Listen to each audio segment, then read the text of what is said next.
தங்கத்தின் விலை தொடர்ந்து உயர்ந்து கொண்டே இருப்பதும் பங்குச்சந்தையானது ஏற்ற இறக்கத்தோடு இருப்பதும் அதற்கான பின்னணி காரணம் என்ன சார்?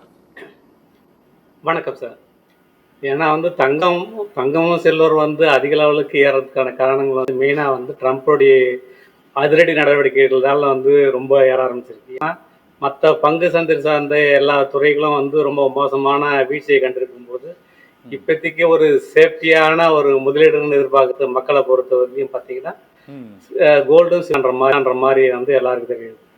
அவருடைய அதிரடி நடவடிக்கைகள் எப்போ குறைய ஆரம்பிக்குதோ அதுக்கப்புறம் தான் பார்த்தீங்கன்னா தங்கமும் சில்வரும் கொஞ்சம் இறங்குறதுக்கான வாய்ப்புகள் இருக்குது. பட் இம்மிடியேட்டாக இறங்காதுன்னு நினைக்கிறேன். இன்னும் கொஞ்சம் ரேலி போயிட்டு தான் இறங்கணும்னு நினைக்கிறேன் தங்கமும் சில்வரும். இல்லை பங்குச்சந்தையை பொறுத்தவரை கடந்த 28 ஆண்டுகளில் இல்லாத அளவுக்கு பல மாதங்களாக தொடர்ந்து வீழ்ச்சியில் இருந்து இந்த வாரம் மட்டும்தான் ஓரளவு அது மீண்டும் ஏறுமுகத்தில் வர்த்தகமாக தொடங்கியிருக்கிறது. இந்த பங்குச்சந்தையோட இந்த பெரிய அளவு வீழ்ச்சிக்கு என்ன சார் காரணம்? ஏன்னு பார்த்தீங்கன்னா பெரிய லெவலுக்கு வீழ்ச்சின்னு நம்ம சொல்லிட முடியாது ஆக்சுவலாக. ஏன்னா இண்டெக்ஸ் மொத்தத்திலே 15% தான் கரெக்ஷன் வந்திருக்கு இந்த டைமில். 15% தான். இதுக்கு முன்னாடி ஏற்பட்ட கரெக்ஷன்லாம் பார்த்தீங்கன்னா 30-40%, 60% கரெக்ஷன்லாம் மார்க்கெட்டில் இருக்கு. எப்போ சார் ஆயிருக்குது?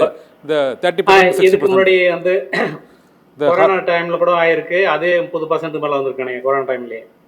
குவாரண்டைனில் 30% ஆயிடுச்சு சார். ஆமாம். அதுக்கு முன்னாடியே இது போல் 50-60%க்கு மேலே கரெக்ஷன் மார்க்கெட்டில் ஏற்பட்டுருக்கு. பட் ஆனால் அதெல்லாம் ரொம்ப ஷார்ட் பீரியடில் நடந்திருக்கு. இந்த டைம் மட்டும்தான் பார்த்தீங்கன்னா மார்க்கெட் ரொம்ப நாளாக ஒரு 6-7 மாசமா கண்டினியூவாக வீக்கான மூவ்மெண்ட்லேயே இருந்ததால இருந்தது. ஆனால் இண்டெக்ஸை பொறுத்தவரை 15% தான் கரெக்ஷன் இருக்கு. ஸ்டாக்கில் பொறுத்தவரையிலே நிறைய ஷேர் 50%, 60% கரெக்ஷன் வந்துருச்சு.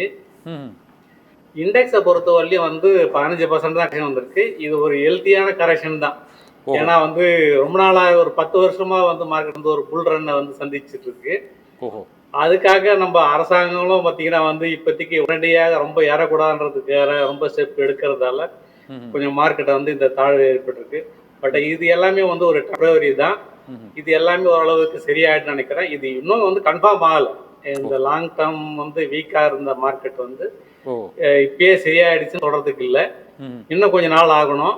பட் ஆனால் இமிடியேட்டா நம்ம பெரிய ஃபால் வந்துடாது. இப்போதைக்கு ஒரு 24,000 புள்ளிகள் வரலையும் நிஃப்டியை பொறுத்த வரலையும் அது வரலையும் போயிட்டு தான் நமக்கு ஒரு நல்ல கரெக்ஷன் எதிர்பார்க்கலாம். இன்னைக்கு சென்செக்ஸ் 76,358 அந்த புள்ளிகளில் க்ளோசிங் ஆயிருக்கு. நிஃப்டி 23,186 இந்த புள்ளிகளில் க்ளோசிங் ஆயிருக்கு. இது கடந்த 4 நாட்கள் இது அதிகம் தான்.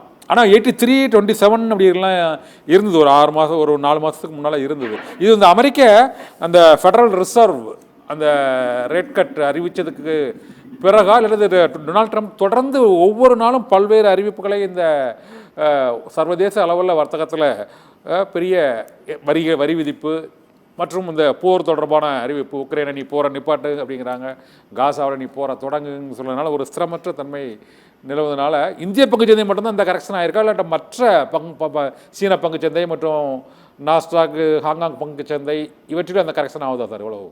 இப்போ சீனா பங்கு சந்தை அந்த அளவுக்கு ப்ராப்ளம் இல்லை. பட் நம்ம பங்கு சந்தையும் அமெரிக்க பங்கு சந்தையும் இவருடைய அதிரடி நடவடிக்கைக்கு அப்புறம் இறங்க ஆரம்பிச்சிருக்கு. ஏன்னா இது எல்லாமே பாத்தீங்கன்னா அவருடைய அதிரடி நடவடிக்கை கொஞ்சம் கூல் டவுன் ஆரம்பில். ஏன்னா இப்பதான் ஆட்சிக்கு வந்திருக்காரு. இனிஷியலாவே எல்லாமே ஓரளவு பண்ணிடலாம்னு பாக்குறாரு. இதனால அவங்க கண்ட்ரிக்கு நல்லது நடக்க போதா கெட்டது நடக்க போதான்றத ஒரு நீண்ட கால அடிப்படையில் தான் பார்க்க முடியும்.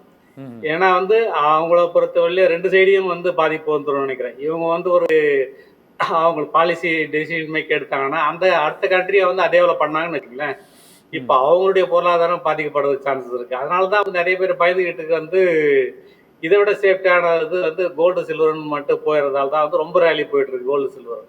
பங்கு சந்தையை பொறுத்தவரையிலும் இது எல்லாமே ஸ்டெபிளைஸ் ஆயிடு. நம்மள மார்க்கெட்டை பொறுத்தவரையிலும் ஓரளவுக்கு பாட்டம் ஆன மாதிரி தான் இருக்கு என்னை பொறுத்தவரையிலும். பட் எதுவும் கன்ஃபார்ம் ஆகல. பட் இது பரவாயில்ல.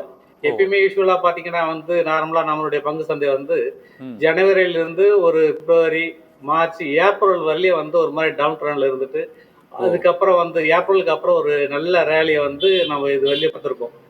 இந்த வருஷம் தான் நமக்கு பாத்தீங்கன்னா ஒரு செப்டம்பர்லயே ஆரம்பிச்சு ஒரு 6-7 மாசத்துக்கு மார்க்கெட் கரெக்ஷன் இருந்திருக்கு. அதெல்லாம் ஏப்ரல் மாசம், மார்ச் எண்டு கிட்ட வந்துட்டோம். இயர் ரெண்டு ஃபினான்ஷியல் இயர் ரெண்டுக்கு வந்துட்டோம். அதனால இது எல்லாமே வந்து ஓரளவுக்கு ஷார்ட் அவுட் ஆகிறதுக்கு சான்சஸ் இருக்குன்னு நினைக்கிறேன். ஏப்ரலுக்கு அப்புறம் வந்து மார்க்கெட் வந்து ஒரு நல்ல லெவலுக்கு போகிறதுக்கான வாய்ப்பு இருக்குது. ஒரு 6 மாதம் வந்து ஒரு புல் ரன் வந்து வரதுக்கான வாய்ப்பு நம்ம எதிர்பார்க்கலாம்.